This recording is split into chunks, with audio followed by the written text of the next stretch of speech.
3월 5일 화요일 이 귀하고 복된 저녁 시간에도 우리 주 예수 그리스도의 은혜와 평강이 여러분과 함께 하시기를 바랍니다. 우리 주변에 계신 분들과도 인사 나누시겠는데요. 이때쯤 돼서 제가 좀 확인하고 싶은 건 은혜를 받으셨습니까? 은혜를 받으신 분들답게 오늘 한번 인사를 나눠보도록 하겠습니다. 오늘 저녁에는 옆 사람하고 눈이 딱 마주치면 일단 씩 웃으세요. 아무 말도 필요가 없습니다. 씩 웃으시고 뭐라 그러냐 하면 저를 사랑하신다면서요, 이렇게 저를 위해서 기도하고 계시다면서요, 저를 축복하셨다면서요. 그러니까 뭐 근거가 있든 없든 간에 그분이 나에 대해서 굉장히 선의를 가지고 호의를 가지고 지금 어떤 일을 하고 있다고 하는 소문을 내가 들은 셈 치는 거예요. 은혜 받으면 우리가 조금 좀 거시기 해줘요. 새술에 취한 것처럼, 나사가 하나 빠진 것처럼 이제 그렇게 되거든요. 그렇게 약간은 좀 그런 것처럼 그렇게 인사를 나누시겠습니다. 이 인사의 핵심은 눈이 마주치면 일단 씩 웃는 겁니다. 씩 웃으시고 나를 위해서 기도하고 계시다면서요, 나를 사랑하신다면서요, 다 안다는 듯이 이제 그렇게 인사를 나누겠습니다. 한 5분 이상 그렇게 인사 나누시겠습니다. 시작. 씩 웃으시고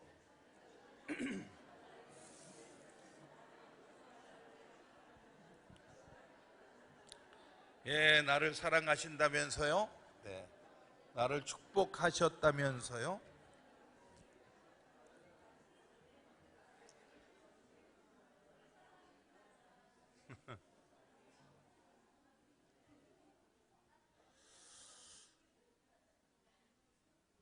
제가 이제 신앙생활 하면서 경험한 것 중에 하나는, 신앙생활은 교회 생활인데요, 우리가 혼자서는 신앙을 지킨다 이렇게 말할 수가 없는 거죠.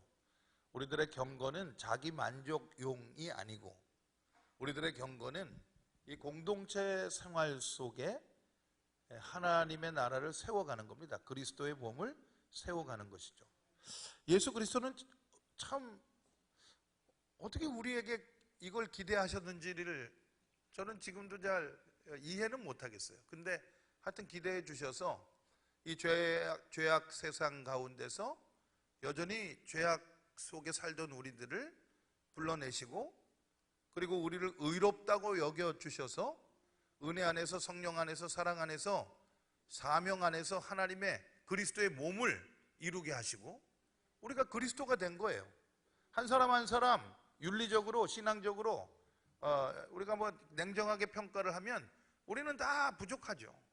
그런데 주님은 우리들을 하나로 묶어 그리스도의 몸을 이루게 하시고 그리스도의 몸으로 함께 거룩함을 향해 나아가도록 이렇게 교회를 설계하신 겁니다. 그러니까 이 은혜가 너무나 귀한 것이죠.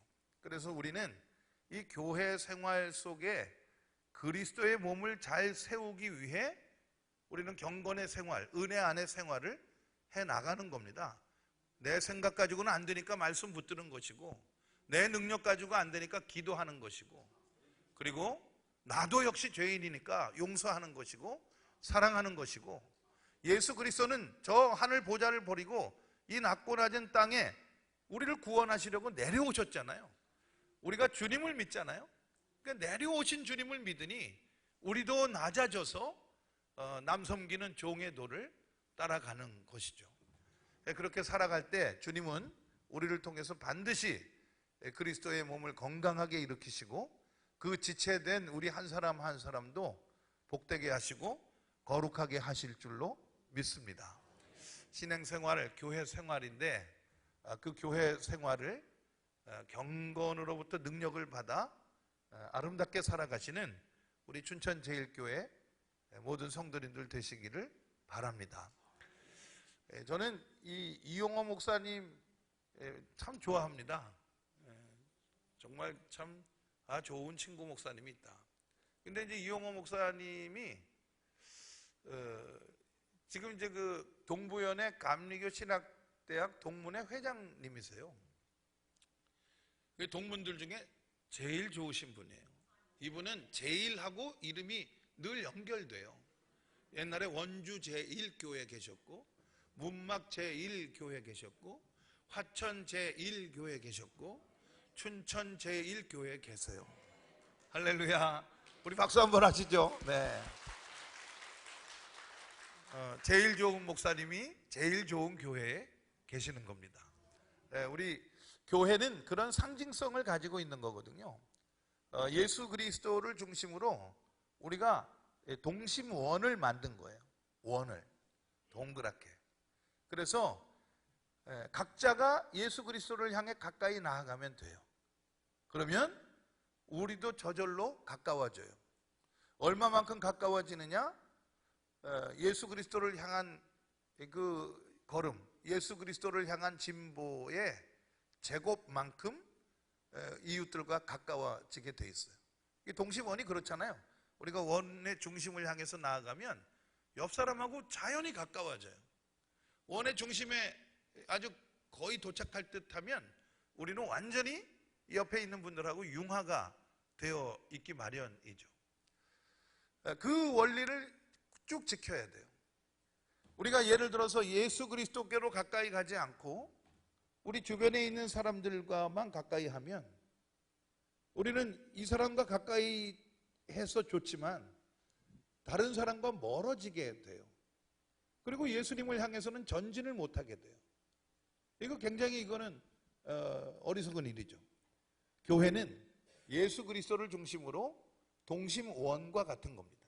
모두가 다 예수님을 향해서 가까이 가면 우리도 서로 가까워질 수 있도록 주님은 우리를 그렇게 부르시는 줄로 믿습니다. 우리가 예수 그리스도를 중심으로 우리가 한 걸음 한 걸음 나아가는데 예수님은 우리 눈에 보이지 않으니까 각 교회마다 목사님을 세우셔서 목사님을 중심으로 평화의 공동체, 사랑의 공동체를 이루도록 하나님은 그렇게 우리를 불러 세우신 것이죠. 춘천 제1교회의 이번 집회가 우리 모두에게 은혜가 되었다면 그렇게 우리 담임 목사님을 중심으로 동심원을 만들어서 누구나 그 중심을 향해 한 걸음 한 걸음 나아감으로 서로도 같이 모든 벽을 허물고 하나가 되는 그런 은혜를 누리게 되시기를 바랍니다. 그리고 이 신앙생활 가운데 나의 허물과 나의 죄에 대한 이야기를 내가 얘기하면 그건 간증이 되고 고백이 되고 하나님께 영광이 되더라고요.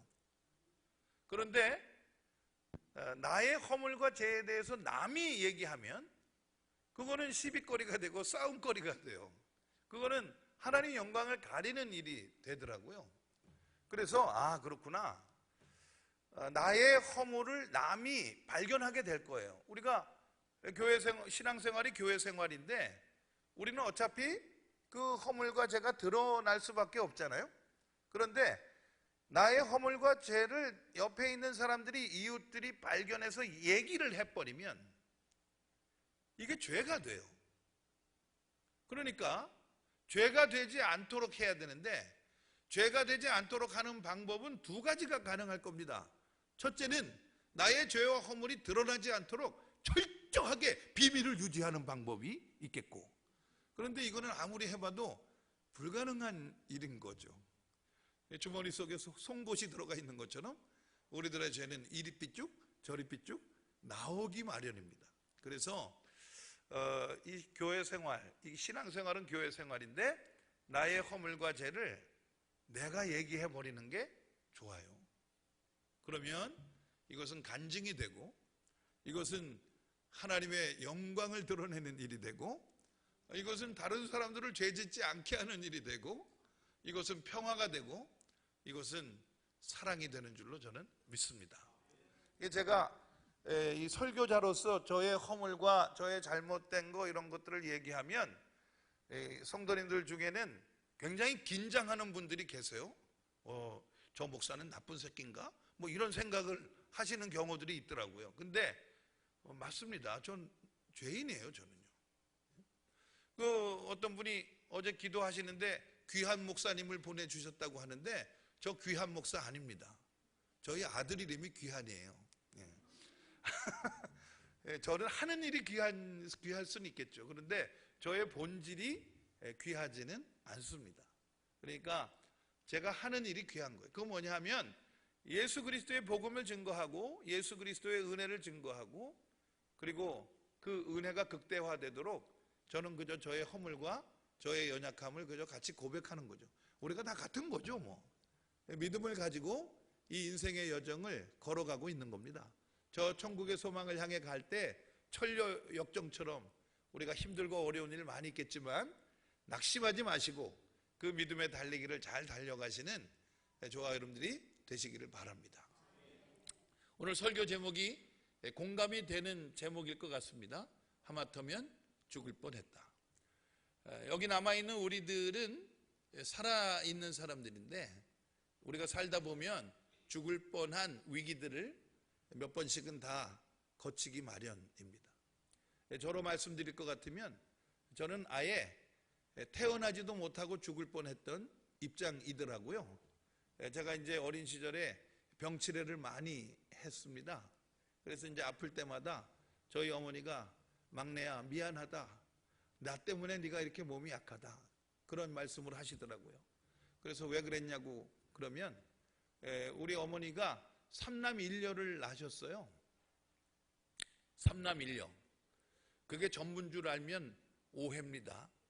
저를 낳기 전에 삼남일녀를 낳으셨어요. 그래가지고 저희 바로 위에 형님이 저보다 8살이 많거든요. 그래서 걔가 막내인 줄 알고 지내시다가 어느 날 덜커덕 저를 임신하게 된 겁니다. 원치 않는 임신이었죠. 이 나이에 막내 나서 또 어떻게 키우나. 그래서 온 동네 다니면서 민방으로 전해지는 아기 지우는 방법, 이거를 우리 어머니가 공부하셔서 그냥 쓴 나무를 먹기도 하고 높은 바위에 올라가서 뛰어내리기도 하고 이놈의 새끼 이거 어떻게든지 뛰어보려고 그랬는데 제가 태어난 거예요. 모든 역경을 이겨내고 태어나다 보니까 저희 아버지 표현에 의하면 머리는 주먹만 하고 목은 손가락만 해가지고 겨우 숨이 붙어있는 채로 네가 나왔다, 이런 이야기들을 들었습니다. 하마터면 죽을 뻔했어요. 그래가지고 이 막내가 하나 생긴 거예요 또. 그래서 저는 어렸을 때 우리 집이 정말 재밌었는데요. 엄마나 아버지가 막내야 그러면 제가 대답을 합니다. 막내야 그러면 네 대답을 하면 저만 대답하는 것이 아니라 우리 8살 많은 형도 대답을 해요. 그래서 제가 이제 처음에는 그 사정을 모르고 아니 왜 형은 왜 날 부르는데 형이 대답하냐고 제가 핀잔을 많이 줬어요. 그런데 나중에 보니까 그 입장 이해가 되더라고요. 그분은 8년 동안 막내로 살았잖아요. 막내야 그러면 자기가 대답을 했었다고요. 그런데 어느 날 제가 태어나는 바람에 그 막내의 모든 권리와 권세를 저에게 뺏긴 거죠. 그래서 이제 막내야 그러면 이제 제가 막내가 되고 이 막내가 이 형을 아주 이제 형이 저한테 아주 잘해줬거든요. 그래서 형한테 이제 그런 불평이나 이런 것들을 아주 그냥 가감 없이 얘기하는데 형을 왜 자꾸 막내라고 그러면 형이 대답해? 그러면서 이제 제가 형을 막 뭐라 그러면서 이렇게 컸습니다. 하마터면 죽을 뻔했어요. 형한테 맞아서. 너만 없으면 내가 다시 막내가 된다. 예, 어우. 우리가 살다 보면 우리는 하마터면 죽을 뻔한 일들이 나오는데요. 성경의 이야기에 비춰보면 우리들의 인생의 위기는 더 명백해집니다. 자, 오늘 본문에 보면 이스라엘 백성들도 하마터면 죽을 뻔했는데 그 이유가 7절부터 9절까지 나옵니다. 오늘 본문 출애굽기 32장 7절부터 9절을 우리 같이 한번 읽어보겠습니다. 시작. 여호와께서 모세에게 이르시되 너는 내려가라. 내가 애굽 땅에서 인도하여 낸 내 백성이 부패하였도다. 그들이 내가 그들에게 명령한 길을 속히 떠나 자기를 위하여 송아지를 부어 만들고 그것을 예배하며 그것에게 제물을 드리며 말하기를 이스라엘아 이는 너희를 애굽 땅에서 인도하여 낸 너희 신이라 하였도다. 여호와께서 또 모세에게 이르시되 내가 이 백성을 보니 목이 뻣뻣한 백성이로다. 이스라엘 백성들은 하나님 앞에서 부패했습니다. 하나님의 길에서 떠났습니다. 그들은 교만하여 뻣뻣한 목으로 우상을 섬겼습니다. 그래서 하나님 완전히 실망하셨어요. 그래서 오늘 본문을 보면 7절에 보니까 모세에게 하나님이 뭐라 그러시느냐, 너는 내려가라, 네가 애굽 땅에서 인도하여 낸 네 백성이 부패하였다 라고 말씀을 하십니다. 이스라엘 백성에 대한 하나님의 주권과 하나님의 통치권과 하나님의 소유권을 포기하는 것처럼 말씀을 하시는 거예요. 이스라엘 백성들 애굽에서 출애굽시킨 분이 누굽니까? 하나님이시지 않아요? 그런데 하나님이 지금 7절에서 아주 단단히 화가 나신 거예요. 네가 인도하여 냈다는 거예요. 모세에게. 내가 한 것이 아니네, 네가 한 것이네, 저 백성은 내 백성이 아니네, 네 백성이네, 그러면서 이 백성을 진멸하시겠다는 겁니다. 그리고는 이제 모세에게 제안을 하십니다. 10절 모세에게 하신 제안을 한번 읽어보겠습니다. 여기서 결정적으로 이스라엘 민족들이 죽을 뻔한 거죠. 10절을 같이 읽습니다. 시작. 그런즉 내가 하는 대로 두라. 내가 그들에게 진노하여 그들을 진멸하고 너를 큰 나라가 되게 하리라. 그러니까 이스라엘 백성을 다 죽이고 내가 너로부터 다시 시작하겠다는 거예요. 아브라함과 이삭과 야곱 그 자손들 싹 이제는 치워버리고 모세로부터 모세의 민족을 다시 일으키겠다는 그런 제안을 이제 하나님이 하시는 겁니다. 굉장히 위기죠. 굉장한 위기예요.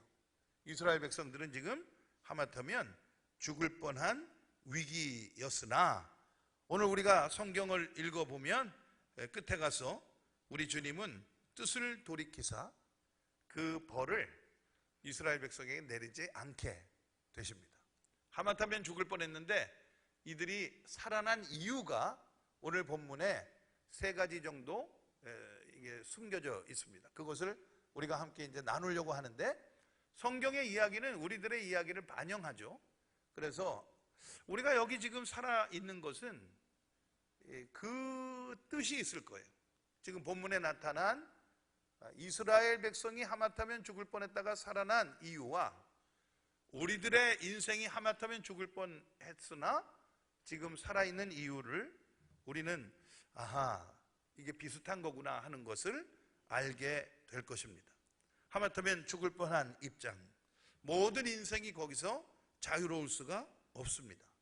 우리는 오늘 이 시간이 있기까지 살아오면서 다양한 이유로 여러 가지 모습으로 하마터면 죽을 뻔했겠죠. 그러나 위기를 넘기고 여기 살아남아 있습니다. 복음성가 중에 그런 찬양이 있어요. 오직 주의 은혜로 지금 여기 서 있네. 한없는 경배 한없는 찬양 내 영혼 예배드리네. 오직 주의 은혜로 하마터면 죽을 뻔했던 내가 여기 서 있는 겁니다. 한없는 경배 한없는 찬양으로 살아가야겠는데 그 말씀의 의미를 한번 살펴보려고 합니다. 자, 하마터면 죽을 뻔했던 이스라엘 백성 왜 살게 되었는가? 첫 번째 이유는 12절에 있는데요, 하나님이 선하시기 때문에 살게 된 겁니다. 12절 말씀을 읽어보겠습니다. 시작. 어찌하여 애굽 사람들이 이르기를 여호와가 자기의 백성을 산에서 죽이고 지면에서 진멸하려는 악한 의도로 인도해 내었다고 말하게 하시려 하나이까? 주의 맹렬한 노를 그치시고 뜻을 돌이키사 주의 백성에게 이 화를 내리지 마옵소서. 아멘. 모세가 지혜롭게 기도하고 있는 겁니다. 하나님, 그러시면 안 됩니다. 왜 안 되느냐? 그러면 이방 민족들이 하나님 욕을 합니다. 이 백성이 우상 섬기고 목이 뻣뻣해서 진멸했다고 여길 사람이 없습니다. 하나님의 악한 의도로 이 사람들을 광야에서 죽일 계획으로 애굽에서 건져내셨다고 이 세상 사람들이 하나님에게 이 책임을 떠넘길 겁니다. 그러니 하나님은 선하시지 않습니까? 하나님의 선하심으로 이들에게 선처하여 주옵소서. 모세는 지금 그렇게 기도하고 있는 겁니다. 사랑하는 여러분, 하마터면 죽을 뻔했던 인생들이 살아있는 이유는 뭐냐 하면 하나님이 선하시기 때문입니다. 저희 아들 녀석이 중학교 때 여자친구 하나를 집에 데리고 왔습니다. 굉장히 그날의 그 놀람을 제가 지금도 잊지 못해요. 두 가지 점에서 놀랐는데, 이 새끼가 여자친구를 사귀네? 그 점에서 놀랐고, 두 번째는, 아니, 눈이 이렇게 낮다니. 이런 이제 두 번째 면에서 제가 놀랐습니다. 근데 이제 그 친구가 왔는데 제가 물어봤죠. 너는 교회를 다니냐? 물어봤더니, 아니요. 그래요. 애가 똑똑해요. 중학생인데요. 그러면서 목사님이시죠? 그러면서 질문을 하더라고요. 질문을 해요. 그 질문이 뭐냐 하면 하나님이 있긴 있어요? 그러는 거예요. 야, 우리는 이 삶의 환경에서 그런 질문에 노출돼 본 적이 별로 없어요. 근데 얘가 이제 남자친구 집에 왔는데 남자친구 아빠가 목사라고 그러니까 이 녀석이 하나님이 있긴 있어요? 그러는 거예요. 그래서 너는 왜 그런 질문을 하냐? 그랬더니 하나님이 있다면 왜 세상에 전쟁이 그치질 않고, 하나님이 있다면 왜 한쪽에는 살이 피둥피둥 찌는데 한쪽에서 굶어 죽는 사람들이 있고, 하나님이 있다면 왜 이렇게 이 세상에 악이 많냐는 거예요.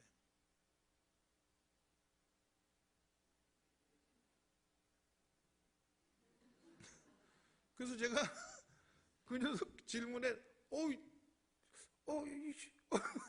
정말 허를 찔린 것 같은 그런 느낌으로 대답을 그날은 못 해줬어요. 그래서 그 제가 한 말이라고 하는 것은, 야, 그게 다 하나님 탓이냐? 사람의 죄 때문이지.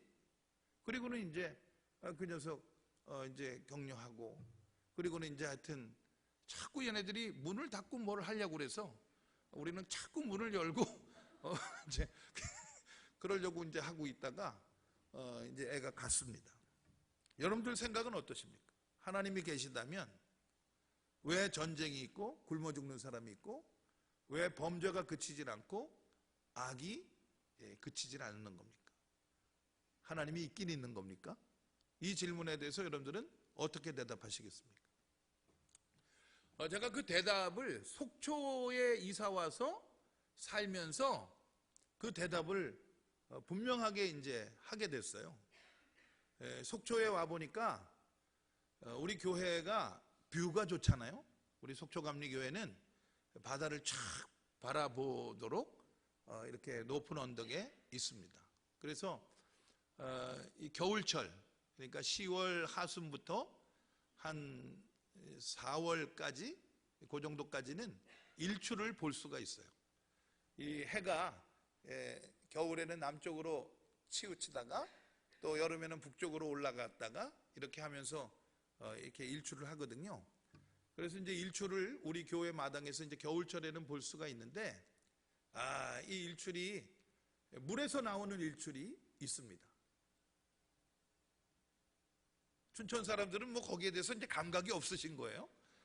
우리는 이제 매일 그 아침에 바다에서 뜨는 해를 늘 기대하는 거죠. 그러면 아주 맑은 날 이 바다에서 해가 올라옵니다. 굉장히 반가워요. 그 모습이 마치 이와 같습니다. 여기가 이제 수면이면 해가 이러면서 올라와요. 네? 이러면서 올라와요. 네. 딴 생각은 하지 마시고 그냥 해를 생각하시면 돼요. 해는 1년 365일을 아침이 되면 그렇게 올라와요. 밝은 표정으로. 올라와요. 그런데 우리 쪽에서 볼 때 그렇게 부지런하게 1년 365일 올라오는 해를 우리가 매일 보지를 못합니다. 확률적으로 한 12분의 1 정도만 물에서 올라오는 해를 볼 수 있다고 하더라고요. 그러니까 1년에 한 30일도 못 되는, 그러니까 일출을 볼 수 있는 그 기회가 30일도 안 되고요.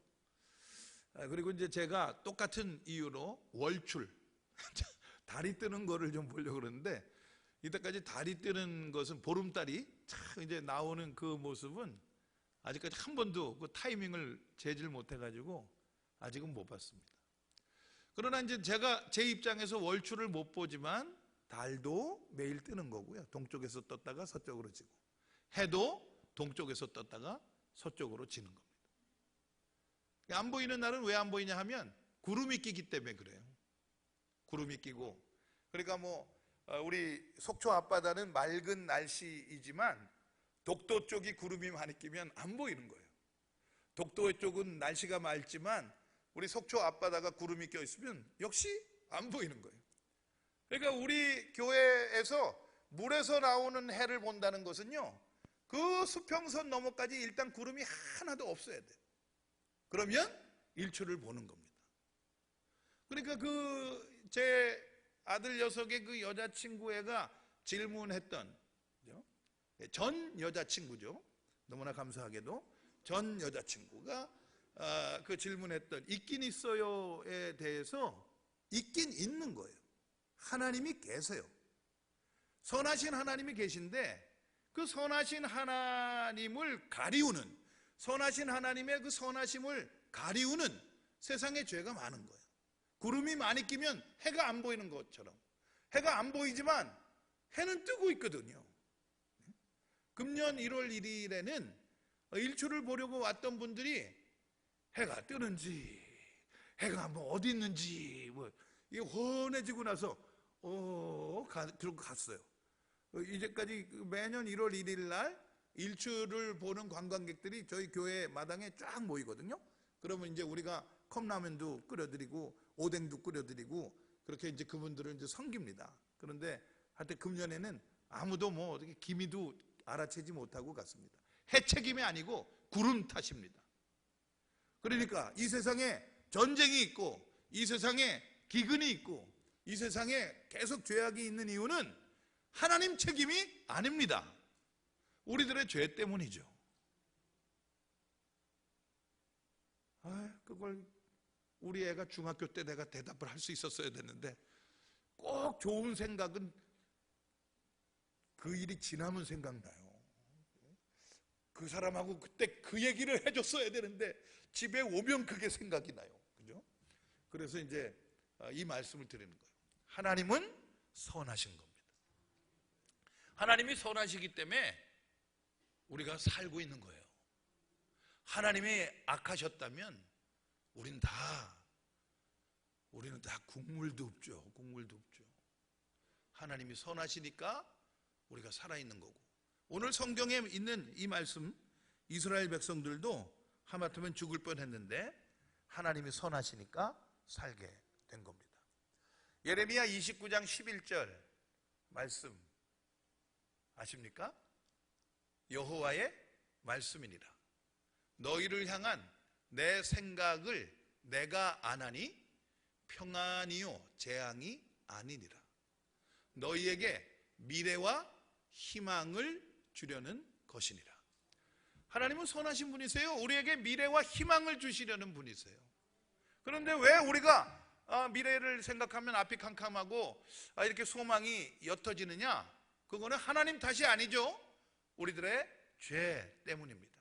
그러므로 우리들의 이 죄의 문제를 해결해야 되는데, 죄의 문제를 해결할 수 있는 방법은 예수 그리스도의 십자가 보혈의 은혜 외에는 없어요.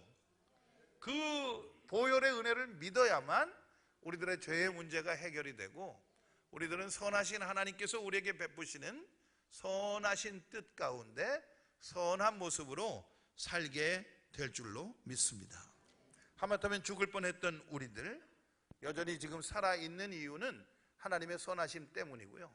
그 하나님의 선하심을 우리가 믿음으로 더욱 의지할 때 그 하나님의 선하심이 우리의 삶을 통해 드러날 때 우리는 온전케 되는 거죠. 저는 이게 믿음이라고 생각을 합니다. 그러니까 제가 성도님들을 목회를 하면서 이제 계속 성도님들을 뵈면서 좀 분별이 생긴 것은 하나님의 선하심을 드러내는 사람이 믿음으로 사는 거예요. 하나님의 선하심을 드러낸다고 하는 것은 나의 허물과 나의 연약함을 드러낸다는 것과 어쩌면 많이 일치해요. 그런데 이 신앙생활은 교회 생활인데 교회 생활하는 사람들 중에 살아가는 방식은 비슷한데 믿음이 아니라 처신을 하는 분들이 계세요. 처신은 뭐냐 하면 자기의 입장을 드러내는 거예요. 자기가 곤란해지는 거 참지 못해요. 내 입장이 하나님보다 더 중요해요. 내 입장이 복음보다 더 중요해요. 이거는 믿음이 아니에요. 믿음은 하나님이 선하시다는 것을 믿는 거예요. 하나님이 선하시다고 하는 건 뭐냐면 내가 선하지 않다는 거죠. 내 안에 여전히 욕심이 있고 내 안에 여전히 죄의 가능성이 있는 거예요. 그러나 우리 예수 그리스도는 그런데도 불구하고 그건 모든 거 아시면서도 우리에게 여전히 기대하시고 우리를 여전히 사랑하시고 우리를 여전히 붙들고 계시는 거예요. 우리가 그리스도의 몸을 이루기를 기대하고 계시는 거죠. 우리가 믿어야 돼요. 하나님이 선하시다는 걸 믿어야 돼요. 내가 선하지 않다는 걸 드러내야 돼요. 그 드러내는 과정에서 어쩌면 우리는 처신에 실패할 수 있어요. 내가 비난받아야 되고 내가 부끄러워야 되고 내가 사람들로부터 공격당할 수도 있죠. 그런데 괜찮더라고요. 사람에게 비난받고 사람에게 공격당하는 거 괜찮더라고요. 성경을 읽어보면 특히 시편을 읽어보면 다윗은 그런 상황에서 하나님은 나의 방패가 되시고 하나님은 나의 요새가 되시고 하나님은 나의 산성이 되신다는 걸 여러 차례에 걸쳐서 고백을 하고 있는 거죠. 하나님이 선하시다는 것 우리는 그것을 믿어야 되는 겁니다. 내가 선한 척 할 필요 없어요. 내가 거룩한 척 할 필요 없어요. 내가 능력 있는 척 할 필요 없어요. 그건 하나님이 다 알아서 해주세요.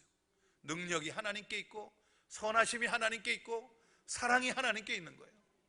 근데 그 하나님이 언제나 나를 사랑하시고 내 편 되어주신다는 게 얼마나 귀한 일인지 모르죠. 할렐루야. 우리 춘천제일교회 모든 성도님들이 그 믿음의 제일 되시기를 바랍니다. 처신을 하는 것이 아니라 믿음을 가지고 그리스도의 몸을 세우는 신앙생활 승리하게 되시기를 바랍니다. 자, 두 번째, 하마터면 죽을 뻔했던 이스라엘 백성들 어떻게 해서 살아나게 되느냐? 13절에 보니까 언약 때문에 살게 됐다는 겁니다. 13절 같이 읽어보겠습니다. 시작. 주의 종 아브라함과 이삭과 이스라엘을 기억하소서.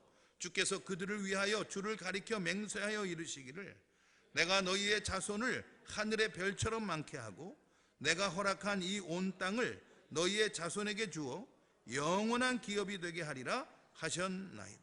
아멘. 모세가 지혜롭게 기도하는 겁니다. 하나님, 이 목이 뻣뻣하고 교만한 백성들 살려주셔야 돼요. 왜냐하면 하나님은 언약의 하나님이시기 때문에 살려주셔야 된다는 겁니다.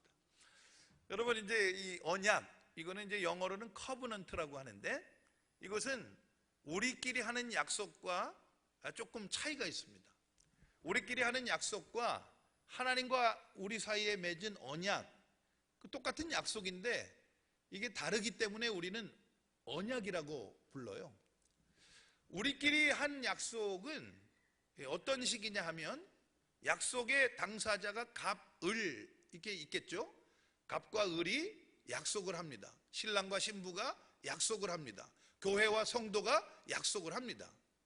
그런데 우리끼리 한 약속은 이 약속 당사자 갑, 을 중에 한쪽이 약속을 어기면 이 약속이 그냥 파기가 돼도 뭐 이렇게 막을 방법이 별로 없어요. 그러니까 그것이 이제 그 약속이에요. 이 약속이라고 하는 것은 약속을 한 약속 당사자 중에 한쪽이 약속을 어기면 이거는 약속이 무효가 되는 겁니다. 그런데 언약은 하나님과 우리 사이에 맺은 약속인데 이것은 계약 당사자 중에 한쪽이 약속을 어겨도 이 약속이 파기되질 않아요. 왜 그렇죠? 하나님과 우리 사이의 약속을 파기하는 쪽은 누굴까요? 우리죠. 그죠? 우리 쪽에서 자꾸 약속을 어겨요. 그런데도 하나님은 우리가 약속을 어겨도 이 약속을 포기하지 않으시고 그 언약을 계속 유지하시는 거예요. 언제라도 우리가 회개하고 돌이켜서 하나님 그 약속 다시 할게요. 그러면 하나님은 너무 기뻐하시면서 아유 그러냐? 그래 잘했다. 네가 다시 내 약속 안에 들어왔구나. 너는 내 언약 백성이야. 이렇게 우리를 맞이해 주시는 하나님이신 겁니다. 그러니까 하나님은 선하신데 어떤 면에서 선하시냐? 언약을 지키시고 언약을 이루어 가시는 하나님이시라는 면에서 하나님은 정말 선하신 하나님이신 것이죠. 지금 그 모세는 그걸 기도하고 있는 겁니다. 모세가 그걸 간파한 거예요. 하나님은 말씀하시는 하나님인데 그 말씀을 지키시는 하나님인 거예요. 우리가 그 하나님과 우리 사이의 약속을 우리 쪽에서 지키든지 배반하든지 뭐 그걸 외면하든지 하나님은 그런 거 아랑곳하지 않으시고 언제나 약속을 유지하고 지켜가시는 하나님인 것을 모세가 간파한 거예요. 그래서 지금 이 기도를 하는 겁니다. 하나님은 언약의 하나님이시지 않습니까? 하나님이 이 조상들에게 맹세하시지 않았습니까? 너희의 자손을 하늘의 별처럼 많게 하고 허락한 이 땅을 너희의 자손에게 주어서 영원한 기업이 되게 하겠다고, 온 세상을 향해 우리가 복된 인생 살게 하겠다고 약속하시지 않았습니까? 약속을 지키셔야죠. 하나님은 약속을 지키시는 하나님이시니 이 약속을 기억해 주소서. 이렇게 지금 기도를 하는 겁니다. 할렐루야. 여러분들 사시면서 혹시 어떤 약속을 어겨 보신 적 있습니까? 저는 잘 모르는데 저희 아내의 증언에 의하면 저는 많대요. 약속을 어긴 일이. 저희 아내는 어떻게 그렇게 제가 약속 어긴 거를 다 기억하고 있는지 모르겠어요. 혼인서약을 제가 어겼대요. 저는 이상하게 주례사가, 돌아가신 김철성 교수님이 저희 결혼 주례하셨거든요. 근데 주례사가 아주 간단했어요. 뭐냐면 딴 주머니 차지 말라 였어요. 근데 제가 딴 주머니를 차고 살았어요. 그걸 들켰어요. 많이 모아놨었는데 들켰어요. 그래가지고 저희 아내에게 박탈당했어요. 주례사를 기억하시라 그러면서 그 주례사를 듣고 약속하지 않았냐? 딴 주머니 차지 않기로.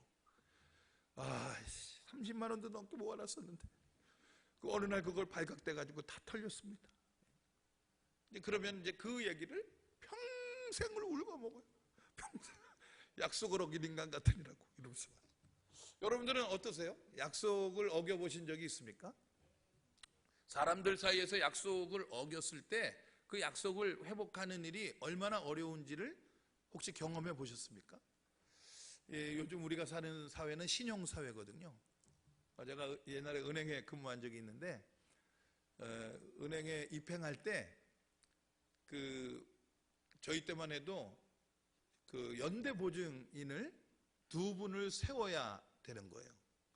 은행에 들어가서 이제 돈을 다뤄야 되니까 이 사람이 혹시라도 재정적으로 은행에 피해를 끼치게 되면 그걸 무한대로 내가 갚아주겠습니다라고 하는 연대보증인을 2를 세워야 되는데 그 연대보증인이 제가 은행 들어갈 때만 해도 1년에 재산세를 뭐 얼마 이상 내는 그런 기준들이 있었는데요. 그 기준이 우리 동네에 흔치 않았어요. 재산세를 그렇게 많이 내는 분 중에 저를 위해서 연대보증을 서줄 분 두 분을 찾는 게 너무 어려웠어요. 야, 그때 정말 돌아가신 아버지 생각나고 돌아가신 어머니 생각나고 정말 참 이렇게 외로워지더라고요. 근데 이제 그 두 분을 찾아서 이제 연대보증을 받고 이제 은행에 들어간 거죠. 근데 이제 제가 그랬다는 건 아니고 저희 은행에 들어간 저희 동료 직원들 중에 그런 약속들을 어겨가지고 인간관계가 파탄이 나고 이런 경우들이 많았어요. 그래서 그 당시 우리 동네에서는 집집마다 동일한 유언들이 많이 있었어요. 그 동일한 유언이 뭐냐 하면 보증 쓰지 마라 이러고 돌아가시는 부모님들이 많았어요. 보증 섰다가 그 피해를 입는 거예요. 약속을 어기는 것 때문에. 여러분, 우리끼리도 약속을 어기면 우리는 서로의 마음을 아프게 하고 큰 손해를 끼쳐요. 하나님과의 관계에서는 어떨까요? 우리가 하나님과의 약속을 어기고 우리가 이제 크리스찬이 됐잖아요. 복음을 붙들고 십자가를 붙들고 하나님의 자녀가 됐잖아요. 이제 하나님의 자녀가 되는 그 순간 모든 예배가 죽을 때까지 선약이잖아요. 그런데 그 선약을 어길 때 하나님 마음이 어떠실까요? 우리가 그 약속을 깨뜨리면 하나님은 어떤 고통을 겪으실까요? 우리는 언약의 백성인 것을 기억해야 합니다. 하나님은 그 언약을 반드시 우리에게 이루어 갔어요. 그 히브리서 11장 16절에 보면 아브라함이 그 외아들 이삭을 번제로 바칠 때에 아브라함 마음속에 부활의 신앙이 있었다고 기록을 합니다. 하나님이 능히 이 죽은 이삭, 그러니까 이삭을 죽일지라도 능히 죽은 자 가운데서 그를 다시 살리실 줄로 믿고 그 아들을 하나님 앞에 제물로 드리려고 했다는 겁니다.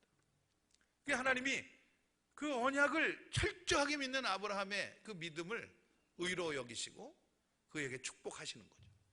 우리에게도 그 언약을 여전히 유효하게 지켜주시는 줄 믿습니다. 우리가 세상을 향해, 이웃을 향해 우리는 하나님과의 약속을 지킴으로 해서 세상에서는 어긋난 약속마저도 다시 회복되고 다시 복구돼서 거룩하고 축복의 사명을 감당하며 살게 될 줄로 믿습니다. 제가 제 아내와 사이에 이제 약속을 많이 어기고 저희 아들 녀석하고도 약속을 많이 어기고 그래요. 저희 아들 녀석이 걔도 엄마 닮아가지고 아빠가 어긴 약속의 리스트를 기억하고 있더라고요. 뭐 자기 초등학교 때 뭐 눈썰 매장 가기로 했는데 갑자기 어디 신방을 간다며 눈썰 매장을 안 갔다. 우리 나쁜 아빠 뭐 이러면서 이제 써놓은 리스트가 있어요. 이게 제가 아내를 향해서든지 자식을 향해서든지 약속을 잘 못 지킨 허술한 아빠예요. 그런데 하나님이 저에게 은혜 베풀어 주시는 거예요. 뭐냐 하면 제가 하나님 앞에서 하나님과 맺은 언약을 붙들고 살기 위해서 그래도 많이 무던히 애를 쓰고 살거든요. 하나님은 하나님과의 언약 안에 삶을 헌신하는 사람들이 세상을 향해서 이 실추된 신뢰, 잃어버린 신용 이런 것들이 있을 때에 그것을 회복할 수 있도록 은혜 베풀어 주시는 줄 저는 믿습니다. 약속 어긴 적이 많아요. 그러나 하나님과의 관계에서 언약을 붙들고 살아가면 주님은 우리를 이 세상에서 신뢰를 유지하고 신용을 지킬 수 있도록 붙들어 주시는 줄로 믿습니다. 왜냐하면 이 신용이라고 하는 게 하나님께 속한 것이더라고요. 신용, 이게 영어로 크레딧 그러는데요. 크레딧 카드 그러잖아요. 신용카드. 그 크레딧이라는 말은 신앙 고백이라는 말에서 나왔더라고요. 신앙 고백을 라틴어로 크레도라고 그래요. 크레도. 이 크레도라고 하는 신앙, 하나님께 대한 우리의 믿음의 고백이라는 말이 세월이 흘러가면서 이 자본주의 사회에서 신용이라는 말로 파생이 된 겁니다. 그러니까 제가 그 역사를 이렇게 보면 그렇구나, 하나님께 분명한 신앙 고백으로 살아가면 하나님은 우리가 세상에서도 신용을 지키며 든든한 신뢰로 살아갈 수 있도록 우리를 지켜주시는 줄 저는 분명히 믿습니다. 그 믿음을 가지시기를 바랍니다. 자, 마지막으로 하마터면 죽을 뻔했던 이스라엘 백성들, 자, 무슨 이유로 살아냈느냐? 10절과 11절을 읽어보겠습니다. 10절과 11절 같이 읽습니다. 시작. 그런즉 내가 하는 대로 두라. 내가 그들에게 진노하여 그들을 진멸하고 너를 큰 나라가 되게 하리라. 모세가 그의 하나님 여호와께 구하여 이르되 여호와여 어찌하여 그 큰 권능과 강한 손으로 애굽 땅에서 인도하여 내신 주의 백성에게 진노하시니까. 아멘. 여러분, 이 10절의 제안 그리고 11절의 기도, 10절의 제안은 하나님이 모세에게 하신 제안이고 11절의 기도는 모세가 하나님께 기도하는 거거든요. 이거는 굉장히 감격적이지 않습니까? 우리가 이스라엘 백성이라고 친다면 모세가 얼마나 고맙습니까? 모세가 10절의 제안을 냉큼 받아들였다면 이스라엘 백성들은 다 죽는 겁니다. 지금 하나님은 모세하고 다시 시작하시겠다는 거 아니에요? 야, 모세야, 야, 안 되겠다. 이 백성들 목이 뻣뻣하고 교만해요. 이 백성들하고 안 되겠어. 이 백성들 내가 다 진멸시키고 내가 너로부터 시작해서 다시 큰 민족을 이루겠다. 이건 모세에게는 굉장히 매력 있는 제안 아닙니까? 어휴, 모세가 저 같았으면 끝난 거예요. 저 같으면 이거 받아들일 수도 있어요. 그래요? 네? 근데 모세가 이 기도를 하는 거예요. 아닙니다. 하나님, 그러시면 안 됩니다. 기도하는 거죠. 하마터면 죽을 뻔했던 이스라엘 백성들이 살아난 것은 모세의 이 헌신적인 진실한 중보기도 때문입니다. 자기를 믿음의 조상으로 새로 세우시겠다는 하나님의 그 정말 매력적인 제안을 거부하고 나는 아닙니다, 하나님. 예전에 그 아브라함부터 시작하셨는데 그저 그 계획으로 가셔야 됩니다. 이렇게 기도하는 중보기도 때문에 이 이스라엘 백성들이 생명을 부지하게 된 겁니다. 우리도 마찬가지일 겁니다. 우리가 지금 하마터면 죽을 뻔했는데 살아가는 이유는 누군가 기도하기 때문이죠. 여러분 정말 믿으셔야 돼요. 기도했기 때문이죠. 저희 속초교회도 저희는 이제 100년 역사이거든요. 지금 금년에 97주년이고요. 27년이 되면 100주년입니다. 작년 우리 창립 기념주일에 원로 목사님 김남철 감독님 오셔서 우리의 마음에 불 지르고 가셨어요. 이때까지 우리 역사가 1927년에 교회가 시작된 것으로 되어 있는데 우리 원로 목사님이 은퇴하시고 나서 이제 여러 가지 공부를 하시는 중에 우리 속초교회 역사를 다시 한번 이렇게 찾아보시게 됐는데 1909년까지 거슬러 올라갈 수 있다 하시며 그 역사를 바로잡아야 된다 하시며 교회 창립 기념주일날 아주 뜨겁게 설교하시고 가버리셨어요. 그래서 우리는 27년도에 100주년을 지금 하려고 굉장히 준비하고 있는데 그 말씀대로 하자면은 18년을 앞으로 당겨야 돼요. 그 100주년이 118주년이 되는 거예요. 이미 우리가 알지도 못하는 사이에 100주년이 지나가 버리는 거죠.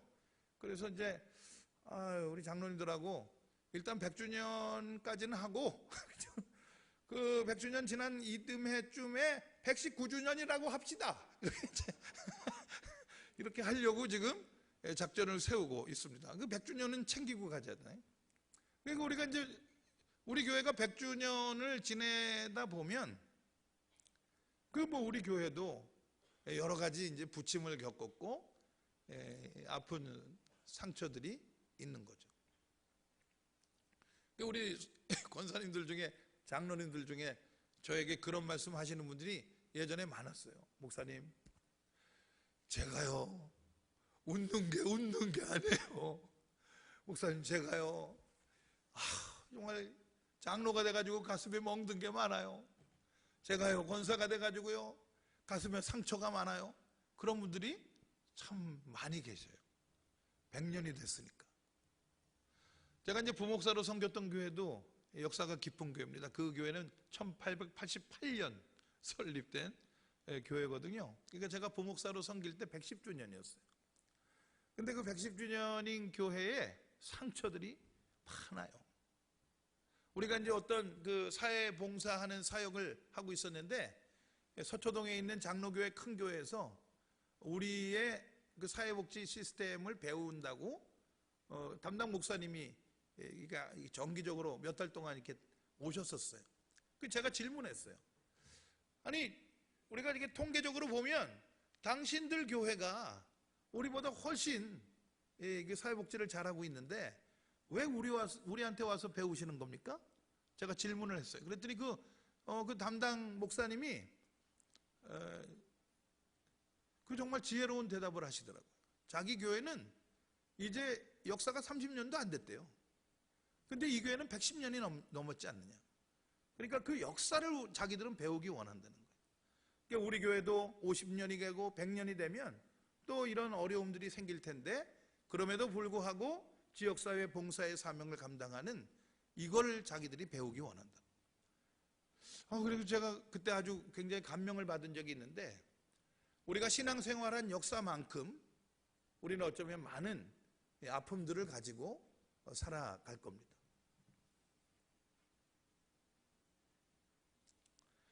하늘나라에 가면 우리에게 그 유니폼을 지급을 할 거예요. 하얀 두루마기, 이게 호지 않은 통자루처럼 된 옷을 우리에게 줄 겁니다. 그 옷은 제가 이제 환상 중에 상상해 보는 건데, 그 옷은 여기 턱 밑에서부터 요 명치 있는 데까지가 이렇게 열려져 있는 디자인일 것 같아요. 제 생각에 약간 섹시한 스타일이에요. 턱에서부터 명치까지 이렇게 열려진 옷이에요. 천국에 가면 전부 그런 옷을 아마 입으실 거예요. 천국 가서 확인해 보세요. 이제 왜 그런 옷을 입냐 하면, 천국에서 이제 서로 만나는 이 환란에서 나온 우리들끼리 서로 인사할 거 아니겠어요? 아유, 어디에서 뭐 하다 오셨어요? 그러면 속초에서 목회하다 왔어요. 그러면서 이렇게 옷 섭을 살짝 벌려주는 거예요. 그러면 거기에 뭐가 있어요? 상처가 있는 거죠. 천국에는 상처가 있어야 들어갈 수 있어요. 상처 없이 뺀질하게 못 들어가요. 왜냐하면 천국의 주인이신 우리 예수 그리스도께서 처참한 모습으로 계시거든요. 그분은 어저께도 말씀드렸지만 피 묻은 손으로, 옆구리에 찔린 창자국으로, 그리고 이 가시면류관의 자국으로 채찍 맞은 모습으로 우리들을 맞이해 주실 거예요. 그 처참한 예수님 앞에 우리가 어떻게 미꾸라지처럼 말끔한 모습으로 갈 수가 있습니까? 뭐 하나 상처를 갖고 가야지. 그래서 우리가 신앙생활은 교회 생활인데 교회 생활 속에서 상처가 많은 거예요. 저 부평에 가면 저희 친구 목사님 교회가 있는데 거기 부목사님이 아주 오래 계시거든요. 그 부목사님이 저를 굉장히 좋아해요. 우리 후배인데. 목사님 오셨냐고. 그 후배 목사님이 어느 날 저한테 그러더라고요. 목사님은 내공이 많으시죠? 그러더라고요. 그래서 내가 내공이 많아 보여? 그랬더니 내공이 많아 보이세요. 내공은 개뿔, 내 상이나 있지 마. 여러분, 목회를 평생 했는데 내공이 있겠어요? 내상이 많지. 그죠? 이영호 목사님 겉으로는 이렇게 멀쩡한 것 같고, 아까 우리 예배 전에 서로 먹는 약에 대해서 얘기하고 올라왔습니다. 우리가 환갑이 지나고 그러면서 이제 먹는 약들이 하나하나 늘어가는데, 우리 이영호 목사님은 아직도 약을 안 잡수고 계시대요. 이제 금방 약 기운 떨어집니다. 이 목회를 하고 교회를 섬기면 상처들이 많죠. 그러나 그 상처는 천국에 가면 영광이 되는 거예요. 저희 큰형님이 파월 장병 출신이세요. 왼쪽 뺨에 그 몰람에 가서 전투 중에 얻은 흉터가 있습니다. 그런데 저희 예전에 이 명절에 저희 조카들이 모이면 조카가 13명인데 13명 조카들이 이 큰아빠를 그렇게 무서워해요. 그냥 뭐 소리 꼬락꼬락 지르면서 아무개야 이리 와 그러면 이제 애들이 전전긍긍하게 큰아빠 앞에 가가지고 뭐 이렇게 얘기 듣고 오고 그러거든요. 근데 막내 중에 막내인 저희 아들 녀석은 명절 때 큰아빠를 만나러 갔냐고 물어봐요. 5살 때 6살 때부터 아빠 오늘 어디 가? 오늘 설날이야. 큰아빠 집에 가. 그러면 와 큰아빠 만나? 좋아하더라고요. 너 큰아빠 좋냐? 그랬더니 아니래요. 큰아빠 뭐 소리만 지르고 무섭대요. 근데 왜 큰아빠 집에 갔는데 좋아하냐? 그랬더니 큰아빠는 돈을 준대요. 그래서 큰아빠한테 돈 받았어? 그랬더니 5만 원씩 준대요. 어떻게 받았어? 그랬더니 큰아빠 얼굴 만지면 5만 원이 나온대요. 그러니까 이제 어느 날 저희 큰형이 저희 아들 녀석을 부른 거예요. 아기를. 규환아! 그러면서 부르신 거예요. 그러니까 규환이가 이제 갔죠. 근데 우리 큰형은 잘 모르는데 우리 아들은 신체적으로 아주 독특한 그 기관이 하나 있어요. 그 귀 속에 자기가 듣기 싫으면 귀를 막는 그 마개가 하나 있어요. 걔는 그런 거 있는 애들이 많더라고요. 아빠 말 듣기 싫으면 딱 마개를 닫아버려요. 걔가 이제 큰아빠 무릎에 앉아가지고 큰아빠가 소리를 뻑뻑 지르니까 마개를 딱 닫고는 그러고는 이제 이러고 보고 있는데 큰아빠 얼굴에 이제 흉터가 있으니까 요걸 요렇게 만졌대요. 어느 날. 그랬더니 그 큰아빠가 갑자기 천사 같은 표정이 되면서 큰아빠가 이 상처 얘기해 줄까? 그랬더니 자기의 월남 파병된 그 무용담을 쫙 애한테 해주는 거죠. 애는 마개를 맞고 안 들어요. 그냥 그것만 만지고 있는 거예요. 그런데 그걸 자기 무용담을 다 들어줬다고 걔한테 5만 원을 줬다는 거예요. 그러니까 이놈의 새끼가 명절 때만 가면 우리 큰형한테 가가지고 얼굴을 만져요.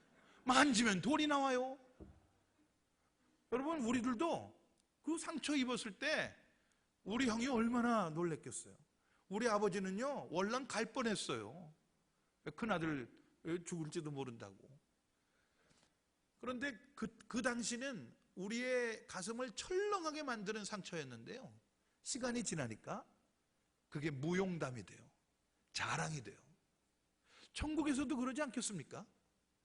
우리가 지금 이 신앙생활은 교회 생활이라서 어쩔 수 없이 상처를 입으면서 살거든요. 왜?